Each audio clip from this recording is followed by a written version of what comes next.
ملکوال میں درمیانی بازار کی 330 دکانوں کو گرانے کا عمل روک دیا گیا۔ ڈویژنل ویریفیکیشن کمیٹی دکانداروں کے مالکانہ حقوق کی جانچ کرے گی۔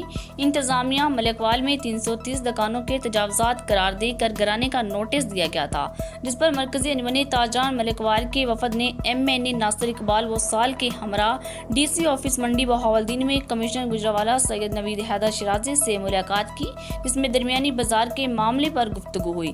تاجروں کا موقف تھا کہ درمیانی بازار کے مالکان کے پاس قانونی کاغذات موجود ہیں اور ہزاروں افراد کا روزگار اس بازار سے وابستہ ہے، لہٰذا اسے گرانے کا فیصلہ واپس لیا جائے۔ کمشنر نے اس سلسلہ میں ڈویژنل ویریفیکیشن کمیٹی قائم کرتے ہوئے ایک ہفتے میں دکانداروں کے کاغذات کی جانچ کا حکم دیا اور ویریفیکیشن تک تجاوزات آپریشن روک دیا۔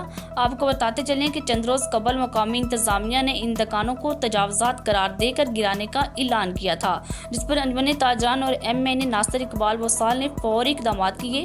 تاجر برادری اور وکلاء نے اس میٹنگ کو مثبت قرار دیتے ہوئے امید ظاہر کیا کہ بازار کو مسمار کرنے کا فیصلہ واپس لیا جائے گا۔